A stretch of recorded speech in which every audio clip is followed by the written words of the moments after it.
Now we will continue with the same points. So this is the one example of the site from Tadega, which is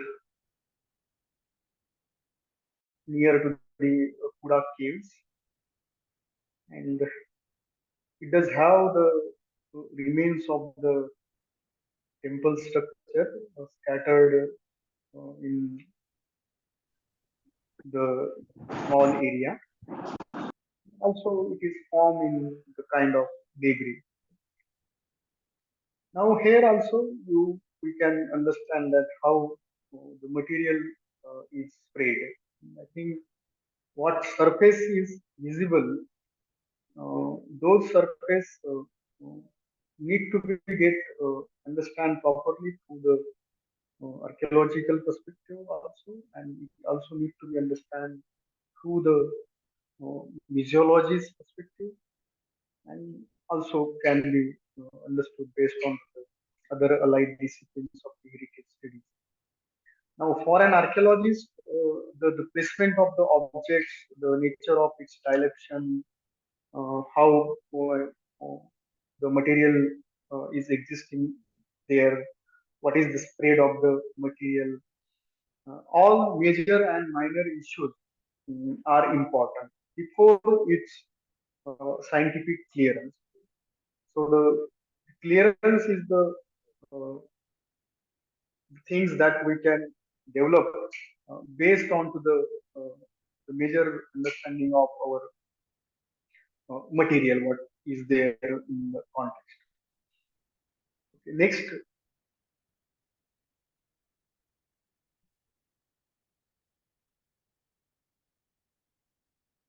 deep circle, then yeah, go on next. Next, yes. Now, if you could look at this photograph, yeah, no, this first, yeah, okay, okay. Now, if you could look at these remains at the same site, uh, we can see that how the materials are of the same period but represents the diverse phenomena of same structure, like how various parts of the architecture, various images of deities are there, and they are occupying their position when the site was formed. And if you could look at their current uh, spot of their placement, through which also so many context we could document and would be very valuable when all these material uh, will get displaced from its original place to other place. Now, it is also the same place where uh, scholars could decide its importance, and people could decide that how this material can be bring up into the museum space and how it can be displayed. Okay, so the next,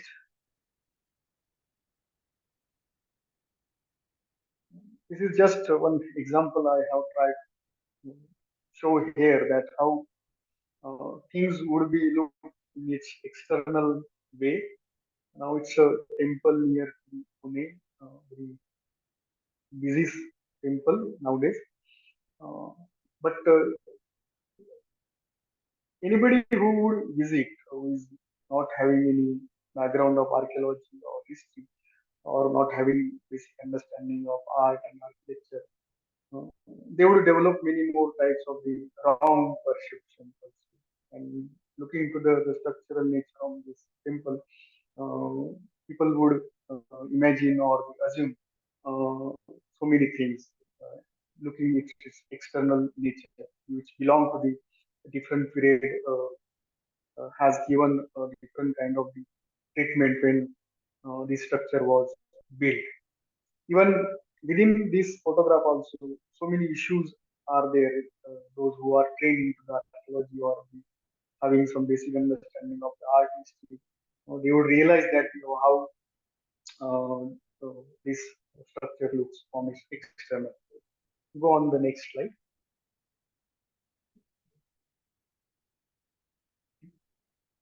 Victor, go on next. Yes. Now the same structure when we go inside the temple or inside the shrine, it shows the how things are different. Now the point is here why these two photographs have been shown with the example of Maleshwar temple. Any monument of the archaeological importance or the material that is there in the context in that site not always can be seen into the principles of the archaeology where stratigraphy is the important rule. Here, the cultural traditions, cultural uh, layers, or the cultural processes would be in various sections. So the one part would belong to the different period, and the next part would belong to different period. So hence, there also in that context also things need to be managed, or the methodology has to be very sound in that case, because these are directly connected to the social affiliation. It also connected to the political issues, cultural politics, religious politics also. So hence, these are very crucial tasks to the any uh, scholars. It means those who work on field and wants to be deal with the local people and wants to bring those objects into the museum. So hence, the archaeological object is the most important part. Means to look at the various major and minor issues related to the object has to be a part of our understanding, has to be a part of our uh, documentation, and also it has to be a part of our general discussion with the local people and the intellectual people also. And then I think there is actually the major theme of the archaeological objects. In a very short frame, it's a very larger issue. So many things are interconnected here. I have tried to be speak in a very little manner, though there was so many technical issues, but we have tried to manage it. I think I was expecting um, the discussion, the conversation between the people who could raise the questions and raise the issues, and then there could have been a better discussion on all these issues. Because so complex things to explain it. It means to explain the context. Because in general we can tell the various context, but uh, site to site, object to object, issues would be different. So now I would take a few questions and we'll try to interact on it. So Deeptarka, I am over now. So you can continue with the discussion. Yes, So thank you very much. I hope I'm audible. Yes, yes, you are audible and So yes, thank you so much for the lecture. It was very interesting, and I had a lot of things to learn from it. I hope the audiences also had a lot of things to take away. So I will be waiting for questions from the audiences, but I have two questions to ask based yes, on the lecture. The first thing is, based on your lecture so far, what I have realized is it is very important that we have these interdisciplinary approach towards studying objects. So one that the archaeologist brings to the table, and then there is also, as you said, the art historian's perspective and someone associated with museum studies, their perspective. So how important do you think such your collaborations are? voice is breaking. Oh, am I Yeah, audible yeah. now? No, it's continue, continue. Yeah. So the thing I was asking is how important do you think these collaborations are in the Indian context at present? And secondly, I wanted to ask you if you could elaborate a little more on the importance of local understandings of the objects, which is a point you raised towards the beginning about the local voices. So these are the two things I wanted to know from Yes, the collaboration is the essential part, but depend on it because there would be many more individual issues things as per the nature of their insights and as per the nature of their scholarship. That's a different part. But however, when we go on field, I think most important part is the interaction with the local. Means what uh, understanding of the object they are having, how they treat the object, how they feel the object, what kind of emotions are concerned to the object. Many more things would be there. Means I think those things will matter most when we do document the object or when we bring that object in the museum display or when we decide that we need to bring that object for the museum display. Even sometimes we'll have to care the local sentiment also, going without going against their uh, wish or will have to treat their sentiment properly. I think that's a major part of whoever is working in the state agencies or whoever is a freelancer or having a social institute, but they are dealing with the archaeological objects. They have to be taken care of. I think it's a major issue. And I think this is the one thing through which we can develop so many kinds of negotiation. We could negotiate with the religious issues, we could negotiate with the political issues. Also, we could negotiate with the heritage issue, means if somebody wants, because nowadays people talks about the various types of development project, and then there would so many economical interest also. There also, I think if somebody gives these kinds of honesty to the archaeological objects or the archaeological material, things would be more better.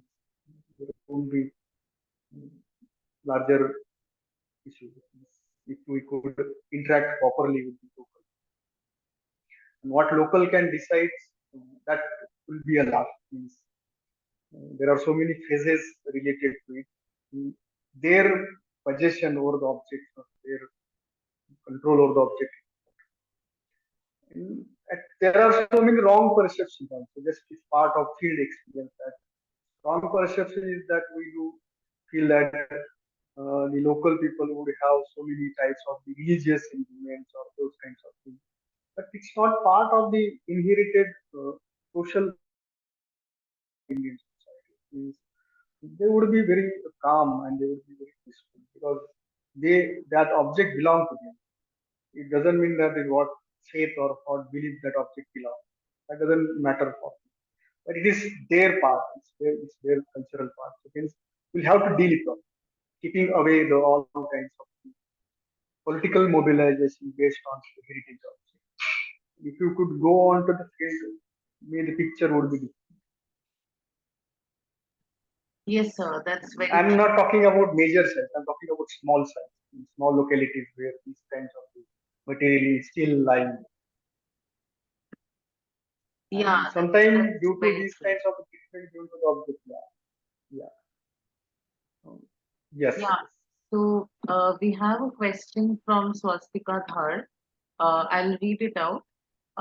In order to better Yeah. understand each other's disciplines and approaches, as well as the past and present context of objects, do you believe that both archaeologists and museologists should undergo a few months of training, at least in each other's professional spaces, working in museums and on the fields? If so, how should government or educational institutions go about implementing such an approach?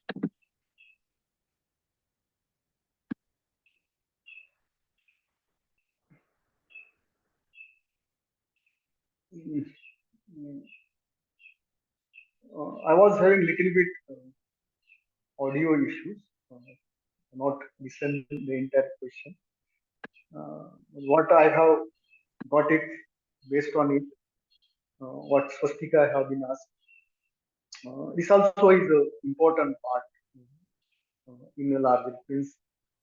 The fun thing is that how the government policies gets influenced. It means how the policies gets formed. There also the presence of the expert people will be required, and the expert should be expert, means quote unquote. Means it should not have been any kind of recommendation based on it. The experts gets appointed. Nowadays it happens. That's another issue. But with the experts' understanding, with the experts' opinion, the policy should have to get formed by the government agencies. They should have to be in the constant communications with the academicians, institutions who deals with the issues or deals with the importance of the object. And if these kinds of the communication gets developed, then there won't be any major issue. Means there would be a proper understanding of getting the object in its proper context or putting that object in proper place. Yes, sir. And there's a question by Bhavya in the chat box also. If you could read it.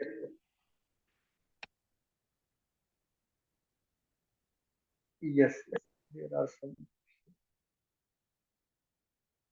Wait a minute. Okay, the question, could you please explain the differences between how an archaeologist and art historian view the same archaeological object? It will be great if you tell about this.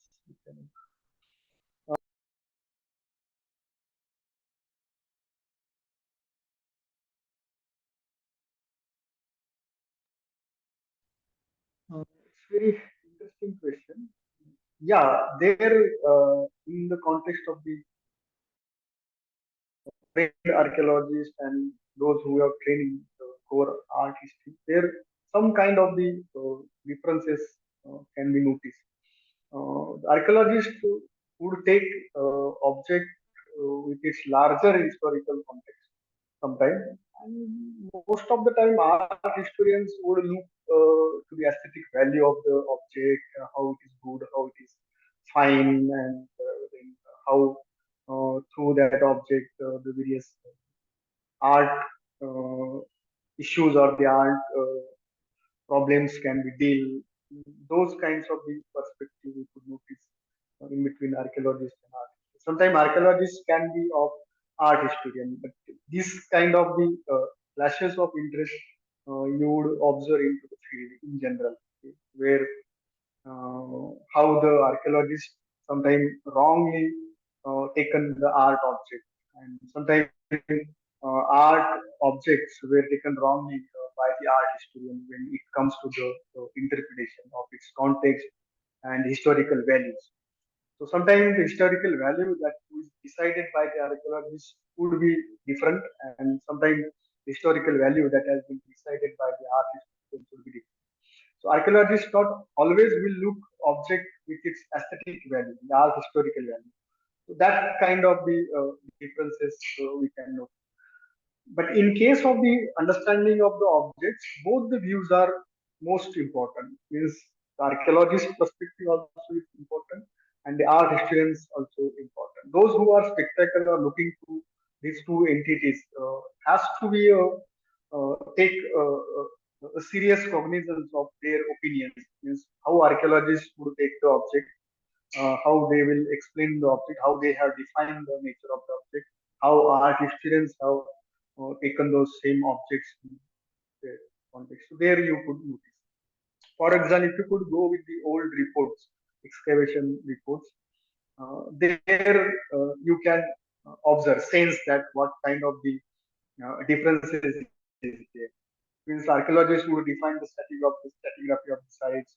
He will give the periodization of the stratigraphy, and then he will the one who assign the objects to the different period.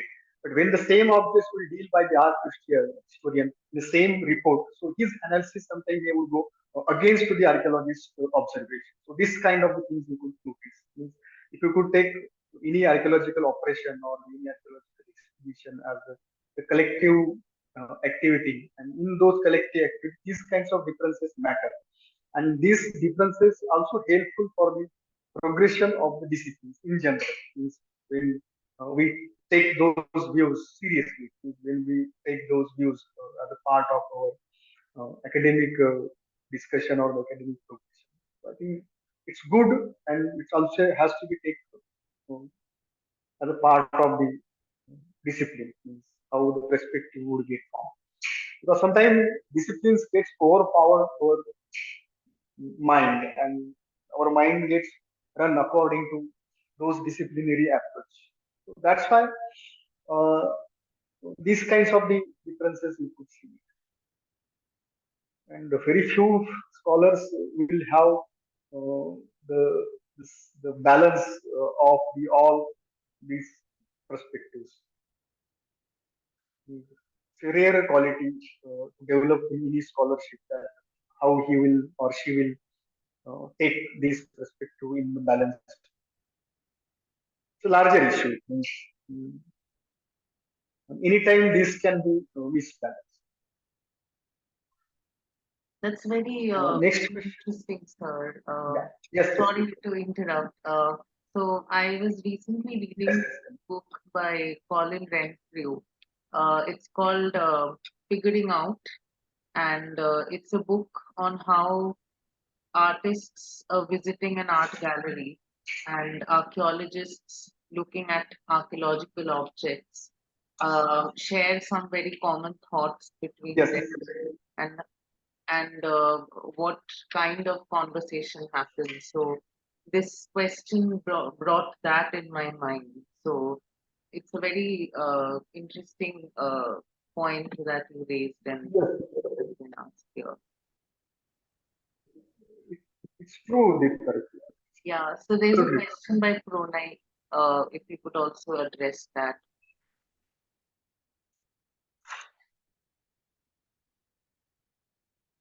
Yeah. Yes, yes. Now, third question is, most of the time antiquity idols are used for local worship. How to save it from the antiquity? Worshipping is not bad sometimes.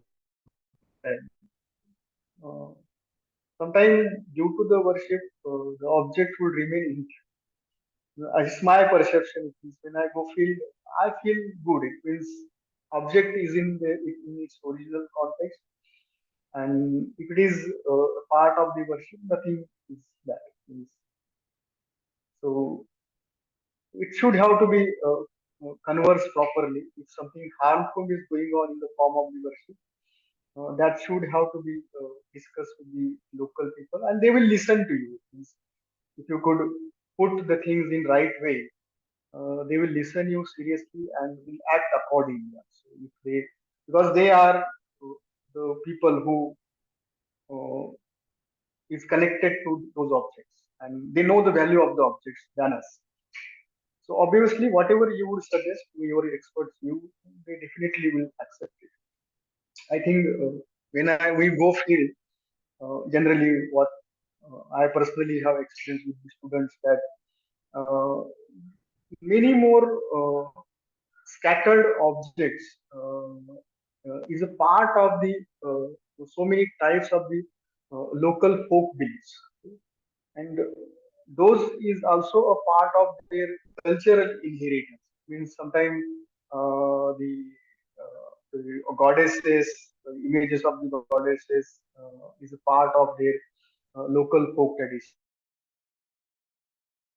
and it's part of their worship. Sometimes it would be a continuous worship also.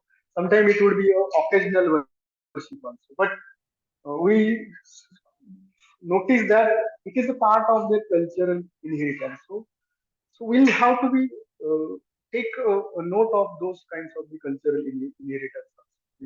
It's nothing harmful, because of their affiliation to the objects, those mutilated objects is part of the cultural property. Even if you go on field, you would find that those monuments which are uh, restored in historical period, or the monuments, those are villagers. do uses the material with its visibility. They do not try to hide it. So whatever object they get collect, they uses for their reconstruction or the reuse for their various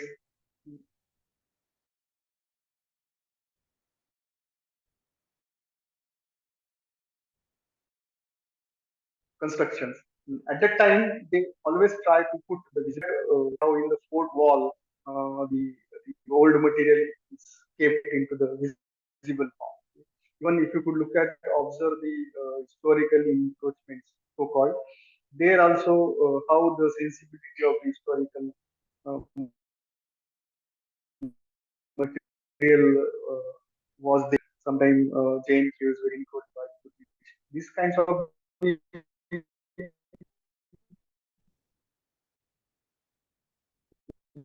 encroachment. So our observation should be that how those materials were created by the different faith in those historical periods. What kind of the visibility has been kept in those periods. That also has to be done. People are working on it. People are also bringing so many things through these kinds of the studies of the monument or these kinds of studies of the objects. It's interesting part altogether to get to know the insights of local people and to get to know that what relations they are having to the material. But it's true that due to that relationship, object can be kept in its historical context. So that's one.